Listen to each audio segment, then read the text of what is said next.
Yakov Avinu was 84 years old when he went to Padan Aram. He went looking for a shidduch.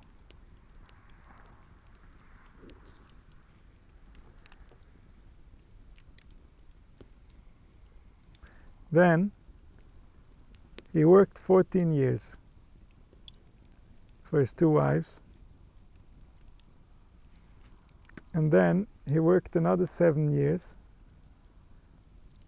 in order to get payment, in order to receive enough to sustain himself. And then he left.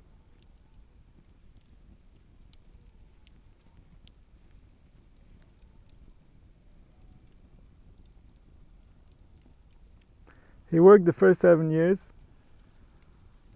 It says, "Vayihi ba'enav kiyomim achodim."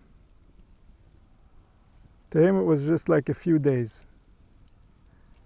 Ba'avasai oisa, because he loved Rachel so much that the concept of marrying her kept him alive for 7 years, that it looked like just a few days passed. And the wedding is already here.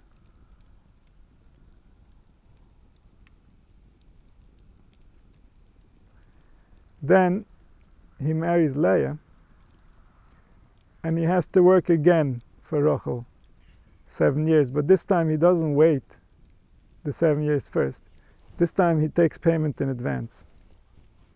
He gets married, and then he works the 7 years. Lavan lost his credit.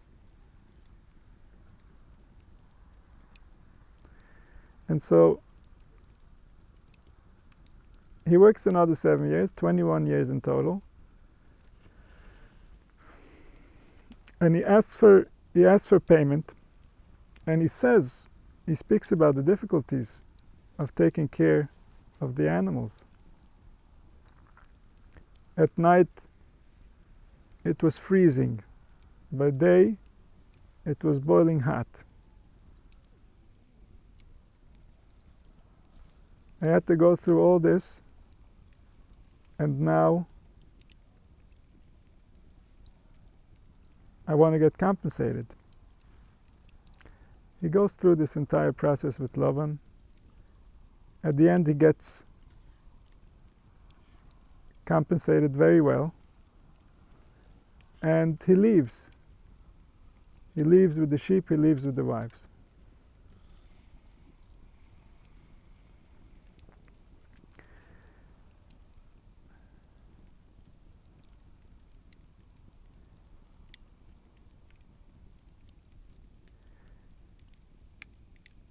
In the deeper explanations about what was really taking place as these physical events were happening, we find out that these sheep were no regular sheep. These sheep were very important sheep. These sheep contained in them all the nefashos of Klal Yisrael.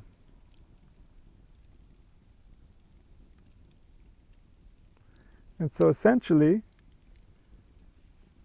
Yaakov Avinu, he wasn't just working for Lavan for 21 years. He was doing something extremely meaningful that had to do with everything that's going to happen later, the entire meaning of his life,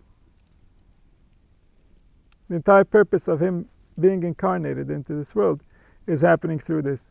Because in his mind, his intention is that in order to create the future, he needs a wife. And therefore, with this intention, he is creating his future. Therefore, as he is protecting the sheep, those sheep are not regular sheep, they're sheep with an intention of creating Klal Yisrael.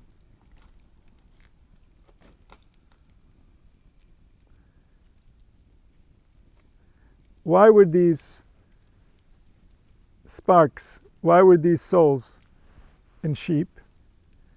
Because from Adam Rishon, from the beginning, since humanity took over leadership of this planet through arriving at a certain level of consciousness and then leading this planet in the wrong direction, now there are fractured pieces of the most divine beings, of the highest levels of light and revelation, that can no longer survive as human beings on this planet. A human being with a proper perception of what life is can no longer survive amongst the human beings that have long forgotten what life is.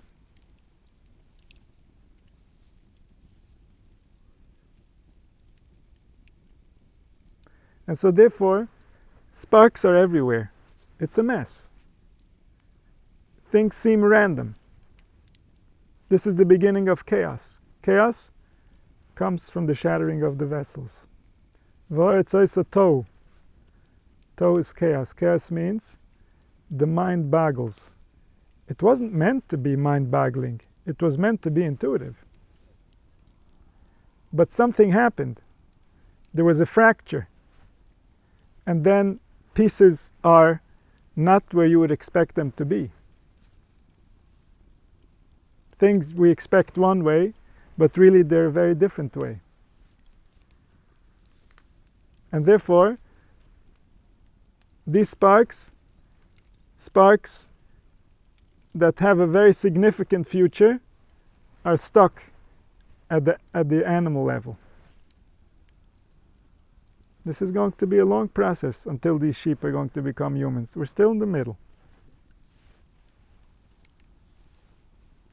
But Yaakov is already investing his life force into the future. He prepared for 84 years. And now he's ready. He's getting started. And so this teaches us about the nature of life. This is not just Yaakov Avinu. This is all of us. We also have intentions. Yeah, he knew how to direct his intention. Good for him. But we're doing it blindly. Nevertheless, we're in charge of a being that is, as far as Yaakov Avinu was significant to himself, we're significant to ourselves. The significance is basically that you're everything. The moment you leave here, what happens here is much less important to you, unless it affects you wherever you are.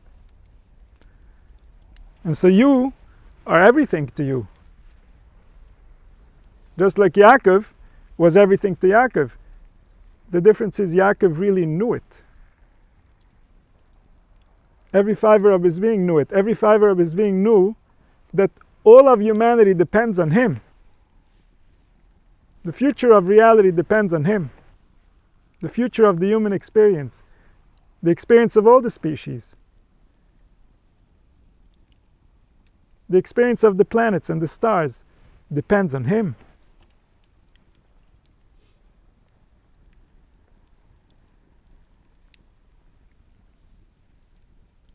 And so, every moment, whether it was cold or it was hot, Yaakov Avinu was investing himself fully. He can't miss a second. If he misses, if for some reason the sheep end up near a wolf, that means something about the future. Because he was negligent, he wasn't there, he wasn't aware of what he's doing. That's the level that these people were living on. To them, there was no separation between spirit and matter. Matter was a container for spirit. That's all it could ever be.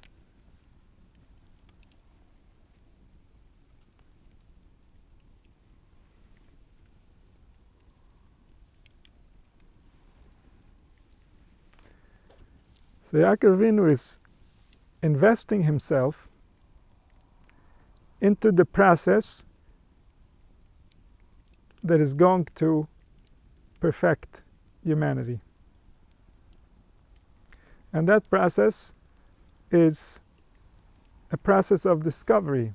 It's a process of learning, but not simply learning intellectually. It's a learning of the organs. We're upgrading the organs, we're refining the organs, we're tuning them in.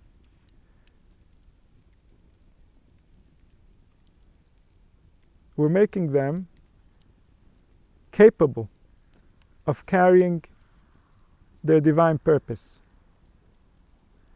It's their natural purpose. It's what a ripe organ looks like. Human organs were meant to become ripe and to become extremely sweet. To the one experiencing from within, and even to those who experience from around. Occasionally humans become ripe, but it doesn't happen often. Most humans lose access to enough juice way too soon. They never get a chance to become ripe.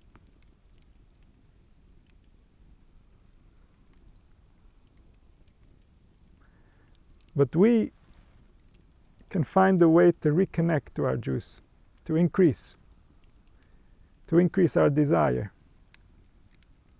to increase our realization of how grand it really is, to increase our involvement, to care, even if it hurts. Because if we don't care, then we're cutting off something real. We were meant to care. We were meant to invest ourselves. We were meant to be there, because only then will our organs respond according to the situation. If we're tuning out, our organs will not respond, and that's not a good thing. When our organs respond, even if it feels big on us, it can feel overwhelming if it is an area where we haven't gone before, then we're growing. Then next time we can feel more. Then we won't be threatened by this level of emotion anymore. We'll have discovered that we're bigger than that.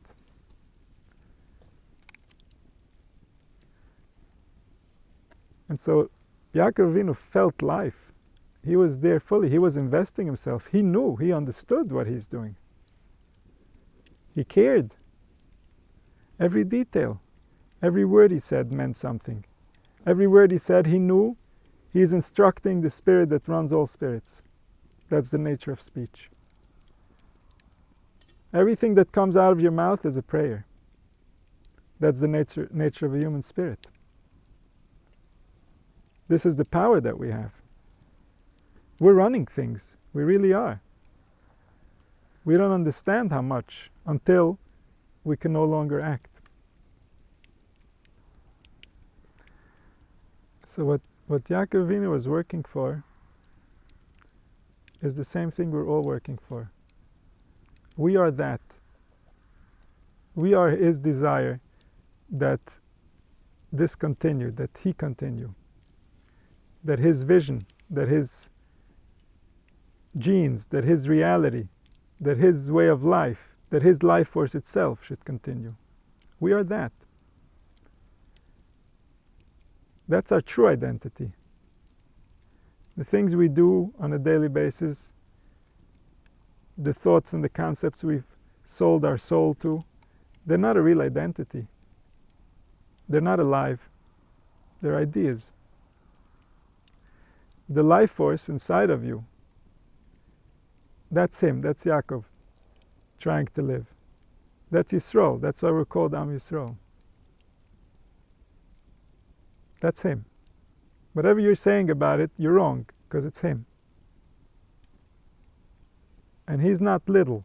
He shouldn't be made to feel little. He's the most important part of all of it. He is the reason why everything is happening.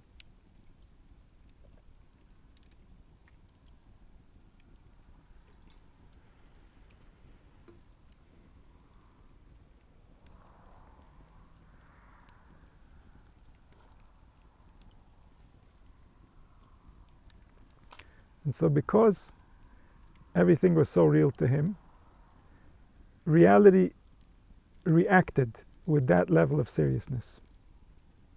Reality reacts to our beliefs, to our deepest and most secure, most stable beliefs that are hidden behind the curtains.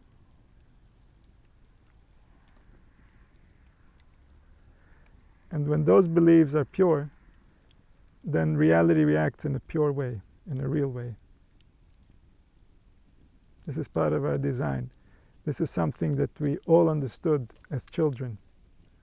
And eventually, by seeing the world, by seeing the injustice, by seeing the madness, we tend to forget.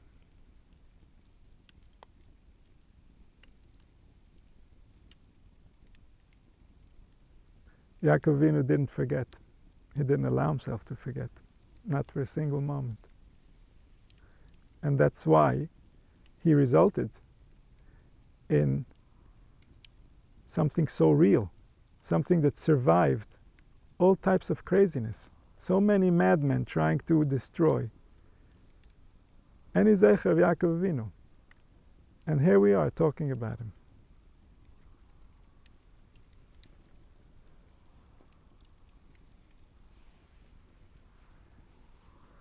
Because he wanted to take us beyond culture. He wanted to take us beyond just sheep that need to be controlled. He wanted to go the other way. Instead of taking humans and making them into sheep, he wanted to take sheep and make them into humans.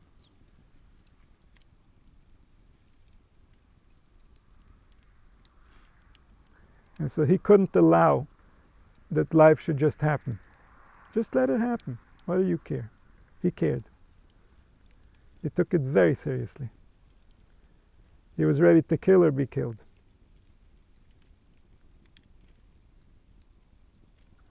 Because to him it was real. He understood what's real. He understood what to protect. He understood what he represents and what he's here to serve.